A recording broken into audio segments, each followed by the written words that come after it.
ప్రభు మీ ఆత్మ ద్వారా బలపరిచి నీ దాసుని ద్వారా మీరు నీ ప్రజలమైన మాతో మాట్లాడమని ప్రభువా సహాయం చేయమని నీ కరుణా హస్తాలకు అప్పగించుకుంటూ మా కొరకు త్వరగా రాబోతున్న రాజులకు రాజు ప్రభువులకు ప్రభు అయిన క్రీస్తు ప్రభు మహిమగల నామమున స్తోత్రములు కృతజ్ఞతాస్తుతులు చెల్లించి ప్రార్థన చేసి వెడుతున్నాము తండ్రి. ఆమేన్. ప్రభునందు ప్రియ సహోదర సహోదరులారా, చిన్నపిల్లలారా అని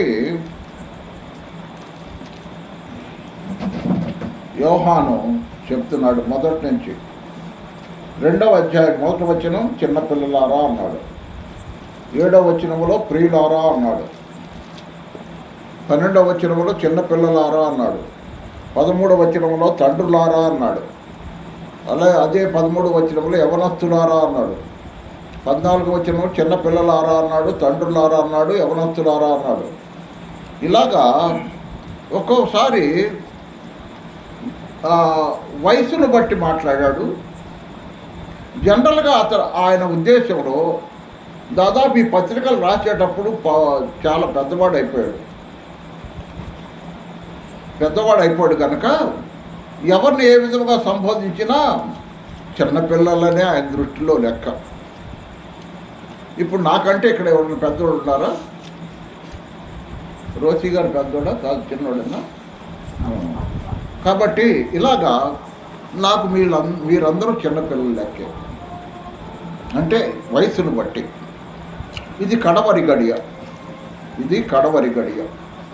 కడవరి గడియ అని ఎందుకు చెప్తున్నాడంటే, కడవరి గడియ యేసు ప్రభు ఒకసారి అన్నాడు, ఇది మీ గడియ అన్నాడు. ఎవరిని? శాస్త్రులు, పరిసయ్యులు, రోమా ప్రభుత్వం వారిని ఏమన్నాడంటే ఇది మీ గడియ అన్నాడు. కాబట్టి గడియ అనే మాటకు అర్థం 3 గంటల్ని ఒక గడి అంటారు. గడియ అంటారు. గడియారం అనే మాట వచ్చింది దీంట్లో నుంచే. గడియారం అనే మాట కొత్త నిబంధనలో వచ్చింది. పాత నిబంధనలో ఉందలండి, సూర్య గడియారం అని అవి ఉంది. కానీ కొత్త నిబంధనలో ఈ గడియ అనే మాట యేసు ప్రభు నోట చాలాసార్లు వచ్చింది. చూడండి ఒకసారి యోహాను సువార్త 13వ అధ్యాయంలో యేసు ప్రభు మొట్టమొదటి వచనంలోనే ఆ మాట చెప్పాడు. తీసిన వాళ్ళు గబక్కలు చదివితే గడియ వచ్చినది. 13వ అధ్యాయం 1వ వచనం. ఇది మీ గడియ అన్నాడు. ఆయన పట్టుకున్నప్పుడు కూడా, ఆయన పట్టుకున్నప్పుడు ఏమన్నాడు? ఇది మీ గడియ అన్నాడు. ఆయన పట్టుకోక ముందు నా గడియ వచ్చింది, వెళ్ళవలసిన గడియ వచ్చింది అన్నాడు. ఆ విధముగా ప్రభు అనేక సార్లు కాలమును గూర్చి మాట్లాడాడు. కాలమును గూర్చి, ఎందుకంటే టైం అనేది మానవ జీవితంలో చాలా ప్రశస్తమైంది. ఇప్పుడు పోయిన టైం మళ్ళీ రాదు, గతించిన టైం మళ్ళీ రాదు. అందువల్ల కాలం అనేది చాలా ప్రాముఖ్యమైనది. కాబట్టి ఇక్కడ ఏమన్నాడు చూడు, చిన్నపిల్లలారా ఆయన నామమును బట్టి మీ పాపములు, చిన్నపిల్లలారా ఇది కడవరి గడియ, క్రీస్తు విరోధి వచ్చునని వింటిని కదా అన్నాడు. అంటే అప్పటికే క్రీస్తు విరోధి అనేవాడు వస్తాడని పౌలు రాశాడు కదండి. ఎవరు రాశారు? పౌలు రాశాడు. తెస్సలోనికైలకు రాసిన 2వ పత్రికలో.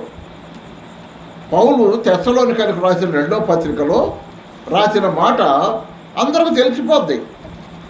ఇప్పుడు ఒక సంఘానికి రాస్తే మిగతా సంఘాలన్నీ చదువుకుంటారు. కాబట్టి తెస్సలోనికైలకు రాసిన 2వ పత్రికలో పౌలు ఏమన్నాడంటే,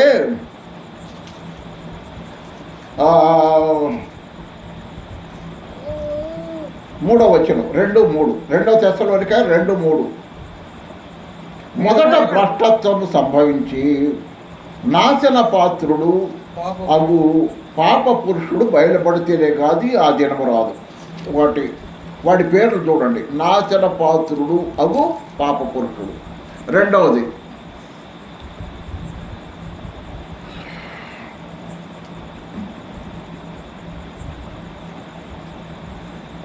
ధర్మ విరోధి. 8వ వచనం.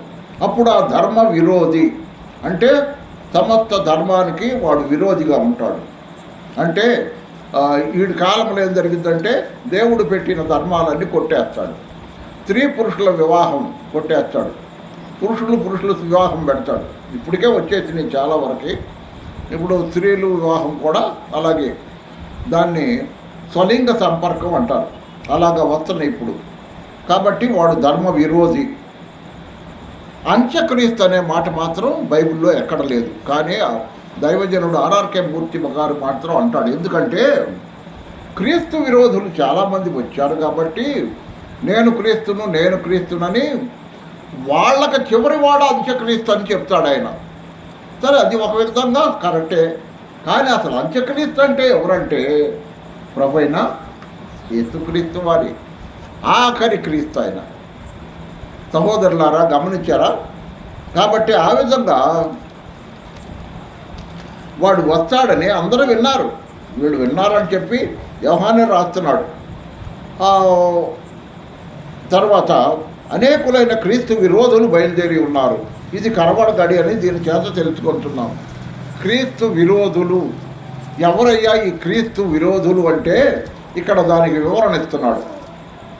మనలో నుండి బయలు వెళ్ళరి, సంఘములో నుంచి బయలు వెళ్ళిన వారే క్రీస్తు విరోధులు అంటున్నాడు. ఒకసారి రక్షింపబడి సంఘములో చేర్చబడిన తర్వాత నువ్వు బయటికి వెళ్ళకూడదు. క్రీస్తు విరోధి. ఒకటి, సిద్ధాంతం వేరైతే వెళ్ళొచ్చు. సిద్ధాంతం ఎందుకు వేరైంది? మొదటి నుంచి ఉన్న సంఘంలో సిద్ధాంతం ఎందుకు వేరైంది?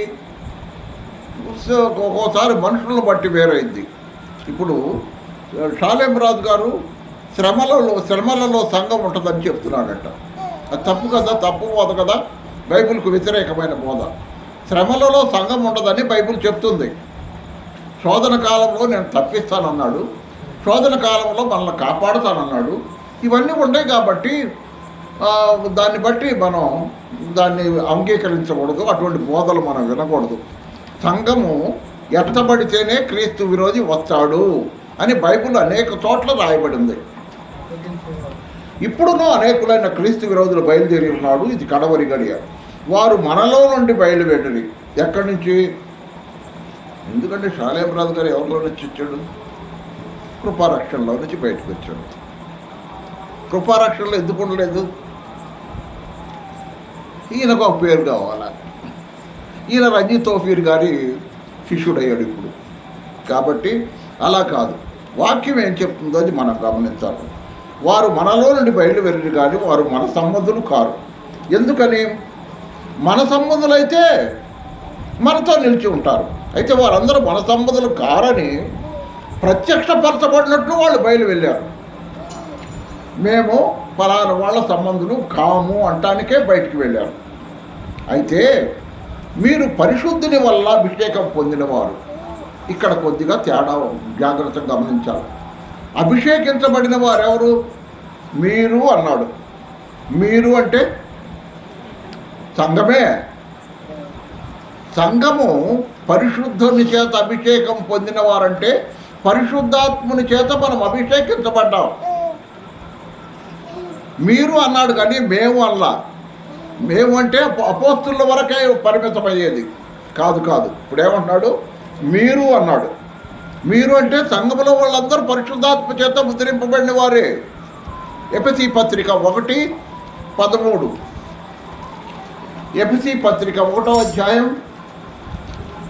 ఎఫెసీ పత్రిక 1వ అధ్యాయం 13వ వచనం. మీరును సత్యవాక్యమును అనగా మీ రక్షణ సువార్తను విని క్రీస్తునందు విశ్వాసముంచి వాగ్దానము చేయబడిన ఆత్మ చేత ముద్రించబడితిరి. మనము ఆత్మ చేత ముద్రించబడటం అనేది అభిషేకం. ఎలాగా? సత్యవాక్యమును విని, లేక రక్షణ సువార్తను విని క్రీస్తునందు విశ్వాసముంచి వాగ్దానం చేయబడిన ఆత్మ యందు ముద్రించబడ్డారు. ఆత్మ చేత. ఈ ఆత్మ ఎవరు? పరిశుద్ధాత్మ. పెద్ద అక్షరాలు వేశాడు. సంచకరువుగా ఉన్నాడు. అంటే పరలోకానికి చేర్చే వరకు ఆయన మనకు ఇవ్వబడిన భయాన. సంచకరువు అంటే భయాన. ఇదివరకు పెద్దవాళ్ళు కూడా అనేవాళ్ళు ఈ మాట కదమ్మా, సంచకరువు అని. ఇది తెలుగులో కూడా అట్లానే రాశారు. కాబట్టి ప్రత్యక్షపరచబడినట్లు వాళ్ళు బయటకు వెళ్ళిపోయారు. ఎందుకు? మేము వీళ్ళ సంబంధం కామని చెప్పడానికే బయటకు. అయితే మీరు పరిశుద్ధుని వల్ల అభిషేకం పొందిన వారు గనక సమస్తమును ఎరుగుదురు. పరిశుద్ధుని వల్ల అభిషేకం పొందినవారు, అభిషేకించబడిన వారు అంటే పరిశుద్ధాత్మను పొందిన వారు. అభిషేకించడం అంటే పొందటం అనేది అభిషేకం. ఎవరు? మీరు అన్నాడు. అంటే అపోస్తులు కాదు, అందరూ కాక సమస్తమును ఎరుగుదురు. వారు సత్యం ఎరగరని నేను వ్రాయలేదు. మీరు మీరు మీరు సత్యం ఎరగరని రాయలేదు, కానీ మీరు దాన్ని ఎరిగి ఉన్నందునను, ఏ అబద్ధమును సత్య సంబంధం అనేది కాదని ఎరిగి ఉన్నందును మీకు రాయిస్తున్నారు. 2 మాటలు చెప్పాడు. ఒకటి, సత్యం ఎరుగరని నేను వ్రాయలేదు, కానీ దాన్ని ఎరిగి ఉన్నందున నేను రాస్తున్నాను. అబద్ధమును సత్య సంబంధమైనది కాదని ఎరిగి ఉన్నారు. సగం చదవాలి. ఎందుకంటే సత్యం ఎరగరని నేను వ్రాయలేదు, కానీ దాన్ని ఎరిగి ఉన్నందున నేను రాస్తున్నాను. ఏ అబద్ధము సత్య సంబంధమైనది కాదని ఎరిగి ఉన్నందునను మీకు వ్రాయిస్తున్నాను. తర్వాత 22వ వచనం. ఏంటయ్యా అది? ఏంటి సత్యం అంటే, యేసు క్రీస్తు కాడని చెప్పువాడు తప్ప ఎవడబద్ధికుడు. యేసు క్రీస్తు కాడు అని చెప్పేవాడు అబద్ధికుడు. ఇక్కడ కొద్దిగా జాగ్రత్తగా మనం పట్టుకోవాలా. క్రీస్తు అనే పేరు ఎక్కడిది? పరలోకంలోది క్రీస్తు అనే పేరు. క్రీస్తు అనే పేరు ఇక్కడిది కాదు. పరలోకంలో అభిషేకించబడ్డాడు, అభిషిక్తుడు. పాపుల కొరకు లోకానికి వెళ్ళి పాపములో ఉన్న వారిని విడిపించుటకు, వాళ్ళ పాపాన్ని నువ్వు మోసి వాళ్ళ కొరకు రక్తము కార్చి ప్రాణము పెట్టి చనిపోయి సమాధి చేయబడి తిరిగి లేవాల. అది అభిషేకం. అది అభిషిక్తుడు అనే మాటకు అర్థం. అది ఎక్కడ? జగత్తు పునాది వేయబడక మునిపే అది జరిగిపోయింది అక్కడ. అంటే క్రీస్తు మెస్సియా. క్రీస్తు అనే దానికి పదము మెస్సియా అని అర్థం, అభిషిక్తుడు అని అర్థం. ఇది ఎక్కడి నుంచి ఎట్లా వచ్చినాయంటే గ్రీకు భాషలో రాయబడిన మాట మెస్సియా అనేది. హెబ్రీ భాష మెస్సియా, క్రీస్తు అనేది గ్రీకు భాష. అర్థమైందా?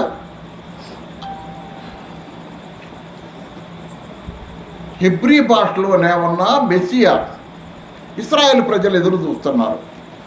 గ్రీకు భాషలోనేమన్నా క్రీస్తు అంటారు. తర్వాత ఆ విధంగా వాళ్ళు ఎదురు చూస్తున్నారు.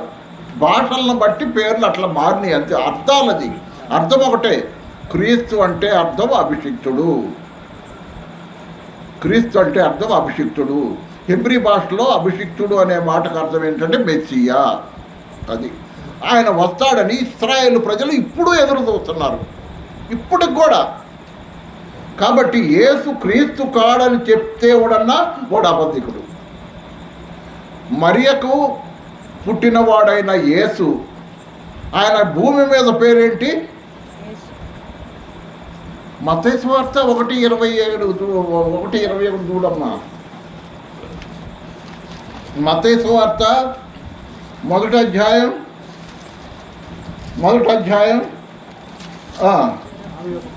చదువు. లాస్ట్లో 21. ఆమె ఒక కుమారుని కనును, తన ప్రజలను వారి పాపముల నుండి ఆయనే రక్షించును గనక ఆయనకి యేసు అనే పేరు పెట్టదు. యేసు అనే పేరు భూమి మీద పేరు.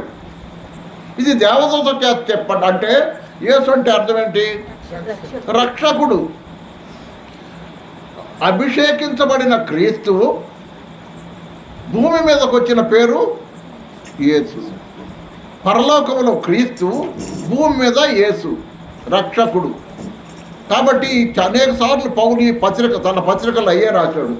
క్రీస్తు యేసు అని రాశాడు, కానీ యేసు క్రీస్తు అని రాయలా పౌలు తన పత్రికల్లో. అంటే ముందు పేరు క్రీస్తు, తర్వాత పేరు యేసు అని.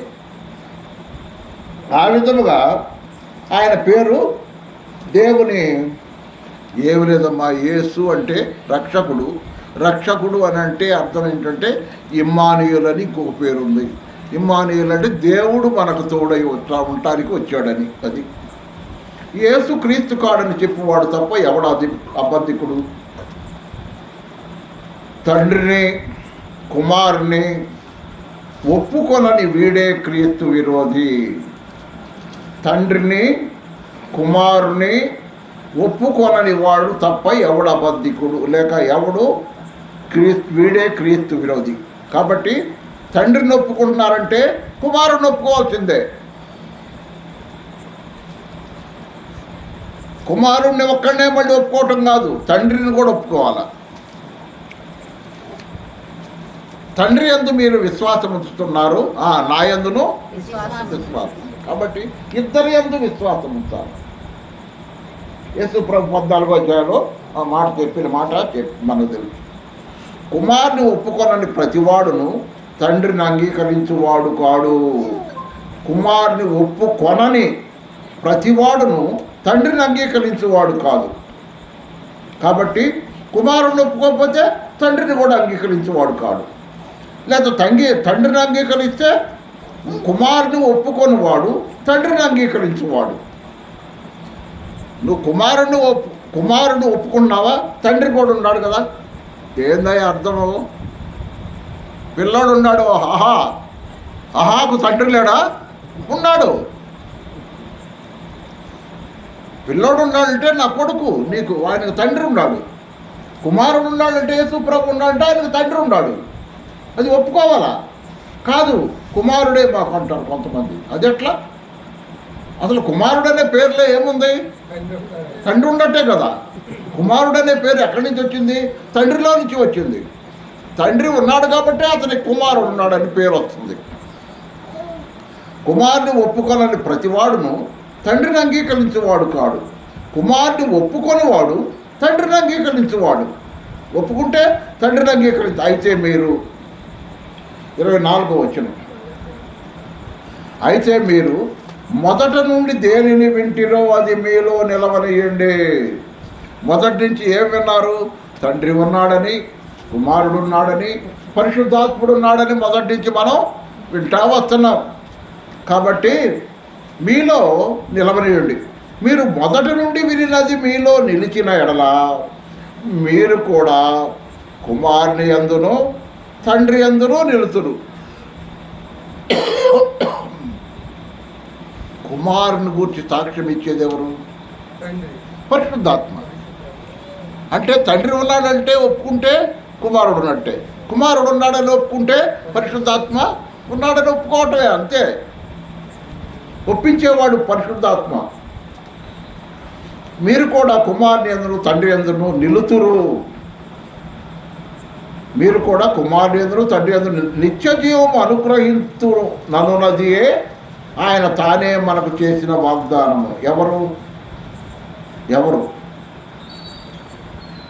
యోహాను సువార్త 8వ అధ్యాయం లేక 5వ అధ్యాయం 5వ అధ్యాయం యోహాను సువార్త 5వ అధ్యాయం నా మాట విని 24. నా మాట విని నన్ను పంపిన వారి యందు విశ్వాసం ఉంచువాడు. నన్ను పంపిన వాడు అంటే తండ్రి. నా మాట విన్నారు కదా మీరు. నా మాట విని నన్ను పంపిన వాడెవరు? తండ్రి. తండ్రి నన్ను పంపాడని నా మాట విని నన్ను పంపిన వాడి యందు విశ్వాసం ఉంచువాడు నిత్య జీవం గలవాడు కదండి. ఆ తర్వాత మనకి ఇప్పుడు రావాలి, వెనక్కి మళ్ళీ ముందుకు రావాలా. కుమారుని యందు విశ్వాసం ఉంచువాడే నిత్య జీవము గలవాడు. ఎన్నో వచ్చినది?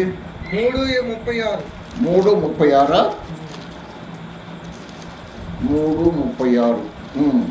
3:36.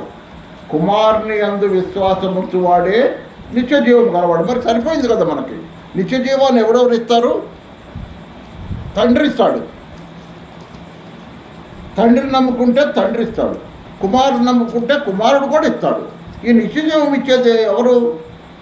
తండ్రి కుమారుడు నిత్య జీవం ఇస్తారు. కాబట్టి ఇద్దరి మీద విశ్వాసం ఉంచాలి. అసలు ఒక ఆయన అన్నాడు, ఏందయ్యా ఈ గోళ, తండ్రిని నమ్ముకోమంటారా, కుమారుడు నమ్ముకోమంటారా, పరిశుద్ధాత్మను నమ్ముకోమంటారా అన్నాడు. వాక్యం ఏం చెప్తుందో చూడండి. కుమారుడిని నమ్ముకుంటే తండ్రిని నమ్ముకున్నట్టే కదా. కుమారుడిని తండ్రిని నమ్ముకుంటే తండ్రిని నమ్ముకున్నట్టే అని వాక్యం ఉంది కదా. కాబట్టి ఇద్దరూ నిత్య జీవం ఇచ్చేవాళ్ళే అని మనం నేర్చుకోవాలి. కుమారుని యందు విశ్వాసం ఉంచువాడే నిత్య జీవం గలవాడు, నన్ను పంపిన వాడిని యందు విశ్వాసం ఉంచువాడు నిత్య జీవం గలవాడని యేసు ప్రభువే చెప్పాడు. కాబట్టి చూడండి 6:40 యోహాను సువార్త 6:40 కుమారుని చూచి ఆయన యందు విశ్వాసముంచు ప్రతివాడును నిత్య జీవం పొందుటయే నా తండ్రి చిత్తము. అంటే తండ్రి చెప్పాడు ఏమని? నా కుమారుడిని చూచి ఆయన కుమారుని యందు విశ్వాసముంచు ప్రతివాడును నిత్య జీవం పొందుటయే నా తండ్రి చిత్తం. అంటే ఇప్పుడు తండ్రి ఎవరిని మహింపరుస్తున్నాడు? కుమారుడిని మహింపరుస్తున్నాడు. పరిశుద్ధాత్మ ఎవరిని మహింపరుతున్నారు? పరిశుద్ధాత్మ కుమారుడి గురించి సాక్ష్యం ఇస్తున్నాడు, కుమారుడిని మహింపరుస్తున్నాడు. ఎవరు తప్పుకున్నారు బాబు ఇద్దరు. ఆ విధముగా సహోదరులారా, సహోదరులారా, కాబట్టి ఎవరు యందు విశ్వాసం ఉంచాలా? తండ్రి యందు విశ్వాసం ఉంచాలా? కుమారుడు యందు విశ్వాసం ఉంచాలా? వారిద్దరిని నమ్ముకునేటట్టు చేసేది ఎవరు? పరిశుద్ధాత్మ దేవుడు. సరే పోదాం, చూడండి ముందుకి.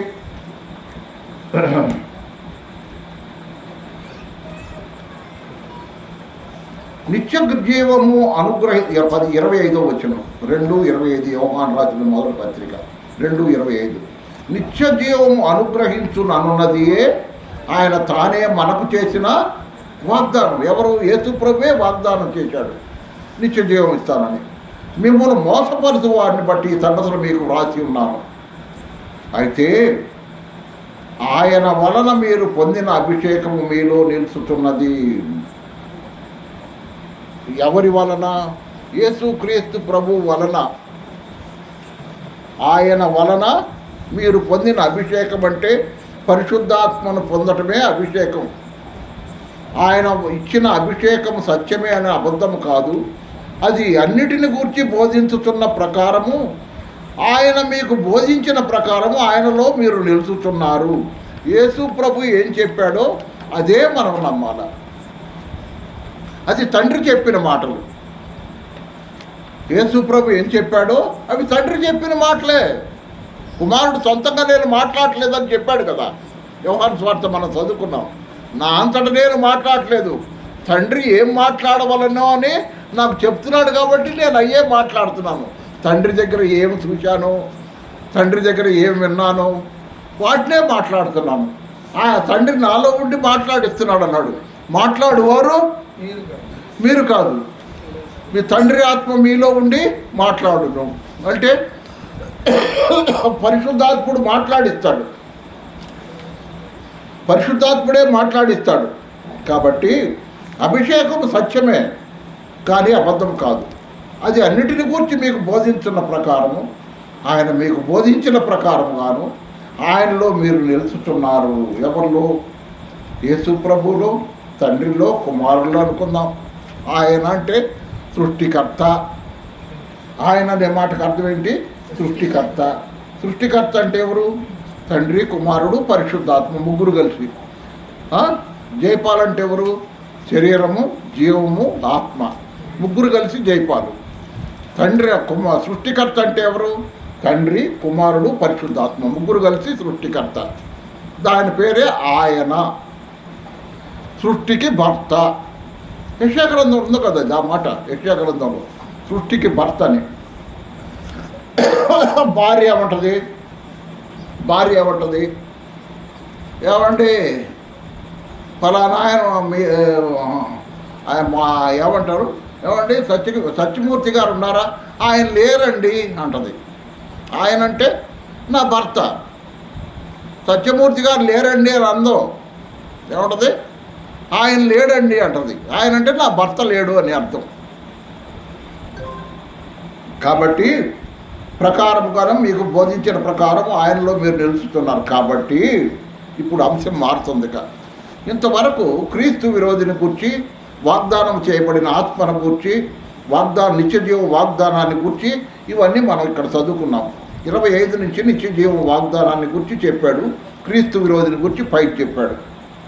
కాబట్టి చిన్నపిల్లలారా, ఆయన ప్రత్యక్షమగునప్పుడు, ఎవరు? యేసుక్రీస్తు ప్రభు ప్రత్యక్షమైనప్పుడు అక్కడ ఆయన ఆగమనమందు అని నా బైబిల్లో ఉంది. మీ బైబిల్లో ఉంది ఆయన రాకడయందు అని ఉంది కదా, అంతేనా? ఆయన ఆగమనం అన్నా రాకడన్నా ఒకటే. ఆయన రాకడయందు మనము ఆయన ఎదుట సిగ్గుపడక ధైర్యం కలిగి ఉండనట్లు మీరు ఆయన యందు నిలిచి ఉండండి. ఆయనలో నిలిచి ఉండండి. ఎవరిలో? యేసు ప్రభువులో నిలిచి ఉండండి. మీరు నాలో నిలిచి ఉంటేనే కానీ మీ అంతట మీరు ఫలింపలేరు. యోహాను సువార్త 15వ అధ్యాయం.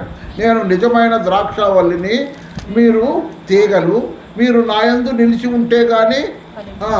యోహాను సువార్త రాసింది ఆయనే కాబట్టి సంగతులన్నీ అలా రాసుకుంటూ వస్తున్నాడు. చూడండి, ద్రాక్షవల్లి నేను 5వ వచనం 15:5. మీరు నా యందు నిలిచి ఉంటేనే కానీ నేను ఎవరి యందు నిలిచిందనో వాడు బహుగా ఫలించును. నాకు వేరుగా ఉండి మీరేమీయో. నువ్వు ఆత్మీయంగా ఫలించాలంటే ప్రభువులో ఉండాలి, అంతేనబ్బాయి. ప్రభువులో ఉంటే ఆత్మీయంగా ఫలిస్తావు. చెప్పాం కదా నిన్న, సహోదరుని ద్వేషించావనుకో అసలుదే పోద్దంట. ఏం పోద్ది? అసలుదే పోద్దంట. ఏంటది? నిత్యజీవం పోద్దంట. నరహంతు కూడా అవుతున్నావు. కాబట్టి సహోదరుని సహోదరుని ద్వేషించకూడదు. మనం ద్వేషిస్తే మనకు వచ్చే శిక్ష అదే, అసలే పోగొట్టుకుంటాం, మనం నరహంతకులు అవుతాం. నేను ఇంకొక మాట చెప్తున్నాను చూడండి. ధైర్యం, మనం ఆయన ఎదురు సిగ్గుపడక ధైర్యం కలిగి ఉండునట్లు మీరు ఆయనందు నిలిచి ఉండుడి. ఆఖరి వచనం, ఆయన నీతిమంతుడని మీరు ఎరిగి ఉన్న ఎడల. ఆయన నీతిమంతుడు కాకపోతే మనం ఎలా నీతిమంతులు అవుతాం? ఆయన నీతిమంతుడు కనుక ఆయన నీతిని మనకిచ్చి నీతిమంతులుగా చేశారు. 1 కొరింథీ 1:39 చూడు. 1 కొరింథీ 1వ అధ్యాయం 29వ వచనం. 1 కొరింథీ 1వ అధ్యాయం 31. వ్రాయబడినది నెరవేరినట్లు దేవుని మూలంగా ఆయన మనకు జ్ఞానమును, నీతియు, పరిశుద్ధతయు, విమోచనమురాయను. యేసు ప్రభువే మన నీతి. ఆయన నీతిమంతుడు కనుక మనం నీతిమంతులుగా చేశాడు. అంటే ఆయన బిడ్డ మనం తగిలించుకున్నాం. ఏమని? నీతిమంతుడు. ఏంటది? నీతిమంతుడు అనే బిళ్ళ మనం తగిలించుకున్నాం. పోలీసులో మేమేం చేసేవాళ్ళం తెలుసా? పలక ఇచ్చేవాళ్ళం. పలక మీద వీడు కేడీ నంబర్ 1 అని రాసి, కేడీ అని రాసి కింద నంబర్ వేసి వాడి మెడలో పెట్టరా ఎటు పెట్టుకోవాలంటాం. పట్టుకున్న ఫోటో తీస్తారు. అవన్నీ బస్ స్టాండ్ల దగ్గర, రైల్వే స్టేషన్ల దగ్గర పెడతారు. అంటే ఈ మొహంలో ఉన్నవాడు, ఈ ఫోటోలో ఉన్నవాడు ఈవిడు కేడీ, హెచ్ఓ, డీసీ, ఇవన్నీ ఉంటాయి. చాలా క్యాడర్లు ఉంటాయి వాళ్ళలో. హెచ్ఓ అంటే హ్యాబిట్, అంటే ఈ హ్యాబిటే నేరాలు చేయటం అని హెచ్ఓ అంటారు. డీసీ అంటే అది ఒక క్యాడర్, కేడీ అంటే ఇదొక క్యాడర్, రౌడీ అంటే ఒక క్యాడర్. ఇట్లా క్యాడర్లు అనమాట. అలాగే యేసు ప్రభువుని నమ్మిన వాళ్ళం కూడా నీతిమంతులము. అయ్యా నువ్వు నీతిమంతుడువా అని ఎవరన్నా అన్నారనుకో, అవును నేను నీతిమంతుడినే. ఎలా నీతిమంతుడు అయ్యావు బాబు అంటే, యేసు ప్రభు తన నీతిని నాకు ఇచ్చాడండి, నన్ను నీతిమంతుడిగా చేశాడు. నా నీతి కాదండి, నా నీతి క్రియలన్నీ మురిగుండలేరండి.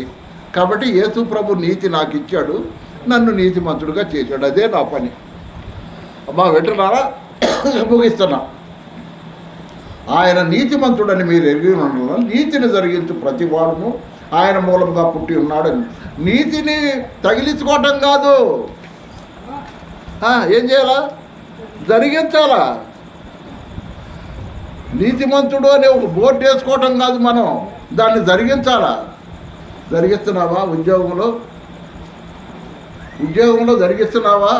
సేవలో జరిగిస్తున్నావా? నువ్వు చేసే సేవలో కానీ, నువ్వు చేసే ఉద్యోగంలో కానీ, నువ్వు చేసే సేవలో కానీ, నువ్వు చేసే ఉద్యోగంలో కానీ నీతిమంతుడుగా నీతిని జరిగిస్తున్నావా? ఉనికి ఆయన బోర్డు వేసుకొని నీతిమంతుడు ఏంటంట? నువ్వు జరిగించాలా కదా, నువ్వు జరిగించాలా. జరిగిస్తున్నావా? లంచాలు తీసుకుంటే నీతిమంతుడు ఎట్టవుతాడు? అవినీతిపరుడు అవుతాడు. నీకు నీతిమంతుడని బోర్డు వేసుకొని లంచాలు ఎందుకు తీసుకుంటున్నాడు అంటే తీసుకోకూడదు. నువ్వు నీతిమంతుడు అని బోర్డు వేసుకున్నావు కదా, యేసు ప్రభు తన నీతి నీకు ఇచ్చాడని చెప్తున్నావు కదా, అంటే ఇది నువ్వు చేసే పనులేంది? ఒక ఆయన ఒక సంఘంలో సంఘ పెద్ద టంగుటూరులో ఇదివరకు పేపర్లో, ఈనాడు పేపర్లోనో ఏదో పేపర్లో ఇంత బ్లాక్ వేశారు ఆయన గురించి. ప్రకాశం భవన్లో పనిచేసేవాడు, ఆయన పేరు ఉన్నాడు, చచ్చిపోయాడు. అవినీతి పరుడని బోర్డు వేశారు. ఆయన టంగుటూరులో సంఘ పెద్ద.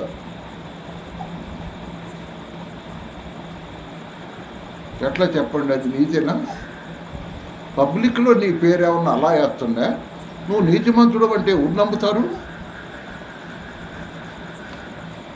కాదు. కాబట్టి అటువంటి తప్పుడు పనులు చేస్తూ నేను తగుదునమ్మా అని బల్లలో చేయి వేయబాక.